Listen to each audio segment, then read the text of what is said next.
Occasionally, I will, when I've introduced a consultant to a potential client, occasionally I'll join those conversations. And on some occasions recently, well qualified consultants did not get a project that they really should have because in that initial call with the client, the consultant spent too much time just talking about their own experience. Now, clients may ask about our experience, but in my experience, clients don't actually care about our great case examples. What they care about is their problem. So if clients ask me, "Hey, tell me about your relevant experience in this widget industry," instead, I try to respond with a question instead of answering. Something like, "Sure, I'm happy to discuss some related work that I've done, but first, I'd love to understand a bit more about your current challenge so that I can share the most relevant examples." So shift the conversation to the client's problem and just don't look back. So here are a set of questions just off the top of my head. And this is not an exhaustive list, just ones that I quickly came up with. And I'll mention that several of these I have learned from David A. Fields. So here's a list. And it's a list of about 20, 24, 25 questions here. Okay, so number one, so what's the current situation? Number two, what have you done so far? Why are you looking for help externally? Why are you looking for help on this now? What outcome are you hoping to achieve? What would the business impact be of that? What sort of challenges have you faced so far in getting this done?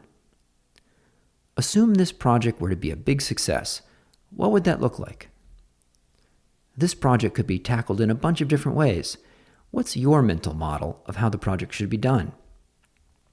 I love that one because rather than me telling them like, "Oh, here's how we're going to approach it," I just ask them like, "How do you want us to do this project?" Okay, keep going. What sort of timeline do you envision? To what degree is the internal team aligned? Why might some stakeholders support a different direction? Which internal stakeholders do we need to involve? When were you thinking of getting started? Who will be involved in the selection of the consultant to support this? What will the selection process look like? What sort of budget do you have in mind? Is the budget approved? Or if not, what will that approval process look like? What would the background be of the ideal consultant for this project? What role do you see the consultant playing on this project? Let's say that you've got the final deliverable in your hands right now. Please describe it to me. What pages does it include? Let's say we've completed this transformation effort. How do things work differently around here? What makes you think that I, or my firm, could be helpful on this? Why do you think we might be the right choice for you? What would be your top concern for working with a consultant with my background? What would you need to see from us to confirm this effort and get started? So, discussing these questions is a lot more interesting to the client than hearing about that similar project that you did 3 years ago.